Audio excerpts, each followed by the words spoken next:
Bonjour, nous allons voir le bénéfice actualisé ou la valeur actualisée nette.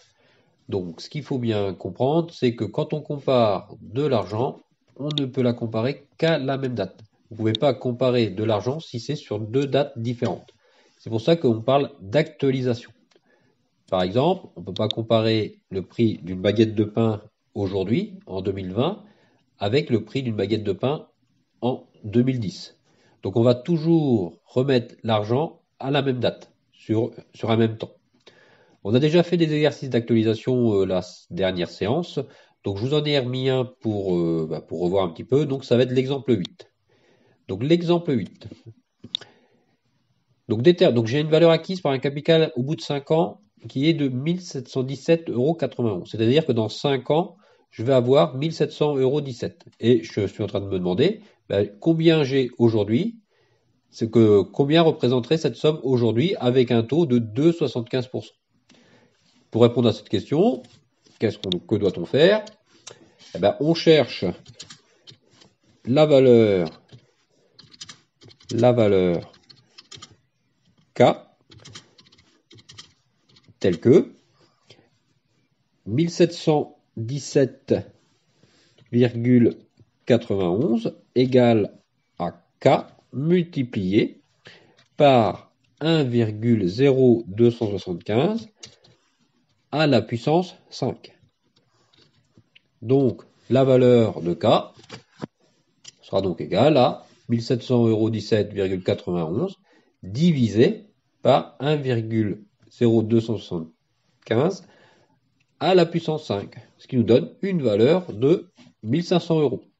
1500 €, c'est donc la valeur actualisée de 1700 € 17,91.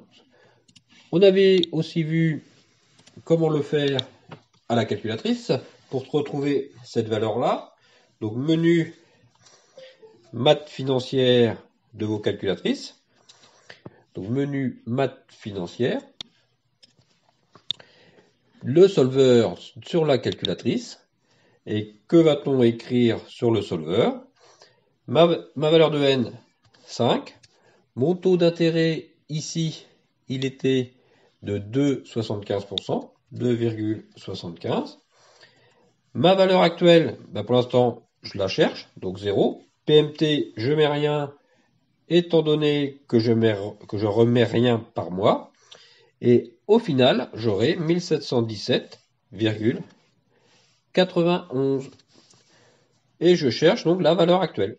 Valeur actuelle, alpha résolve, et je tombe bien sur ce que je vous avais annoncé, le 1500 €. Donc voilà, directement à la calculatrice.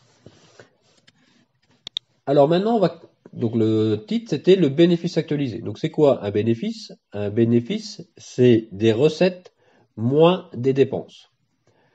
Alors bien entendu, les recettes et les dépenses doivent être à la même date. C'est pour ça qu'on parle d'actualisation. Donc la définition du bénéfice actualisé. Le bénéfice actualisé, c'est la différence, donc la soustraction, entre les recettes actualisées et les dépenses actualisées. Donc les recettes moins les dépenses à la même date. Donc on va faire l'exemple 9. Donc l'exemple 9, vous avez un investissement aujourd'hui de 7000 € payé comptant. Vous allez avoir 3 dépenses d'entretien. Une de 1200 au bout de 3 ans, 6 ans et 9 ans. Bien entendu, je ne peux pas, l'argent qui est au bout de 9 ans, les 1200 au bout de 9 ans ne représentent pas la même somme que les 1200 aujourd'hui. Avec 1200 € aujourd'hui, vous pouvez vous acheter un certain objet. Vous ne pourrez peut-être pas vous acheter le même objet avec 1200 € dans 9 ans. C'est pour ça qu'on va donc actualiser. Quand on fait un investissement, on a forcément des recettes. Vous espérez donc avoir des recettes supplémentaires par an pendant 10 ans. Et on va voir si votre investissement est valable ou non valable. J'ai mis un taux d'actualisation estimé à 1,75%. Ce taux-là, c'est un peu le taux d'inflation. C'est le coût de l'argent en fait. On peut voir ça comme le taux d'inflation. Alors, première question, on va réaliser ce qu'on appelle un schéma des flux financiers. Schéma des flux financiers, c'est pas bien compliqué. C'est quoi? Ça va être tout simplement un axe gradué où je vais mettre mes recettes et mes dépenses. Alors ici, vous avez combien de dépenses? Vous avez 4 dépenses. Une de 7000 au moment de l'investissement, une de 1200 au bout de 3 ans, une au bout de 1200 au bout de 6 ans et une de 1200 au bout de 9 ans. Alors, dans la ligne des dépenses, qu'est-ce qu'on aura? La première dépense, 7000 au moment 0. La deuxième dépense, 1200 au bout de la troisième année. La 1200 au bout de 6 ans, donc sous le 6, et 1200 au bout de 9 ans. Donc voilà pour la ligne des dépenses. Alors maintenant, si vous faites un investissement, en général, vous espérez avoir des recettes. Donc je vous laisse mettre les recettes ici. Donc qu'est-ce qu'on va avoir comme recettes? Donc les recettes. Donc mes recettes, vous espérez avoir 1100 recettes supplémentaires par an pendant 10 ans. La première recette aura lieu 1 an après l'investissement. Donc mon premier 1100 euros, donc là c'est mon investissement, 1 an après l'investissement, il va se retrouver là. Et là, je vous laisse mettre donc les 10 valeurs qui vont correspondre aux recettes. Donc là, vous avez 1100, 1100, 1100 à mettre 10 fois. Toutes vos recettes. Et donc, ça doit vous donner quelque chose qui va ressembler à ça. J'ai mon schéma des flux financiers, j'ai mon axe gradué, j'ai mes dépenses et j'ai mes recettes. On a notre axe gradué. Alors maintenant, je vais maintenant calculer les dépenses actualisées. J'ai combien de dépenses actualisées? J'ai combien de dépenses? J'ai 4 dépenses. J'ai mon 7000 euros du départ. Donc celui-là, il est déjà actualisé. J'ai mon 1200 euros dans 3 ans. Donc je ne peux pas additionner le 7000 qui est là avec le 1200 qui est là. Je dois donc actualiser ce 1200.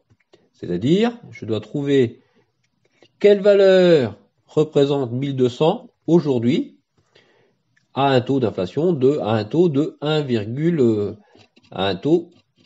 1,75%. Pour faire ça, qu'est-ce que je vais faire?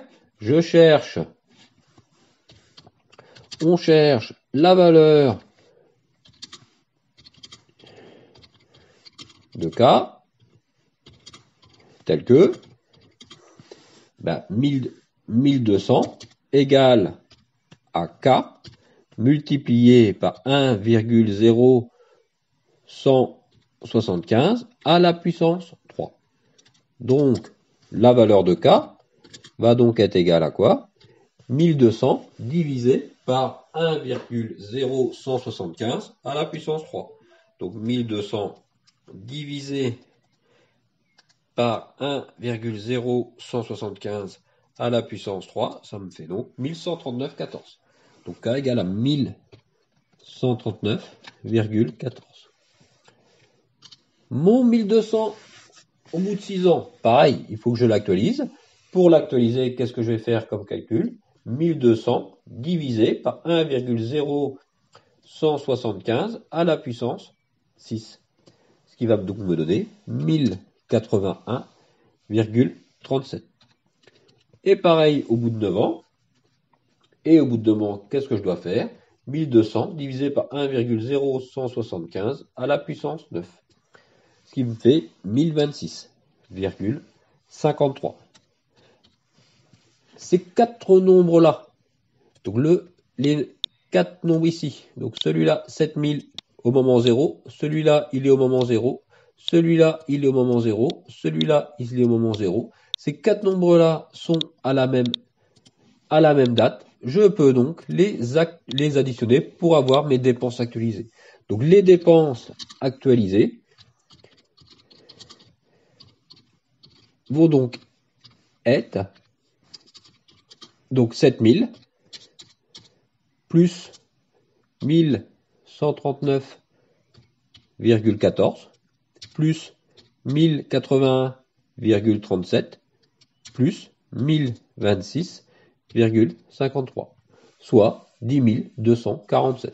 On n'est peut-être pas obligé d'avoir autant de virgules, soit 10 247 euros. Donc voilà pour les dépenses. Alors maintenant, on va faire la même chose pour nos recettes. Alors pour nos recettes, bien entendu, j'ai pas le droit d'additionner le 1000 de la première année avec le 1000 de l'année 10. Alors soit vous êtes courageux et vous refaites cette même étape ici en faisant 1000 divisé par 1,0175 plus 1000 divisé par 1,075 puissance 2, puissance 3, puissance 4, etc. Soit vous utilisez votre formule de la somme. Alors, on va utiliser la formule de la somme.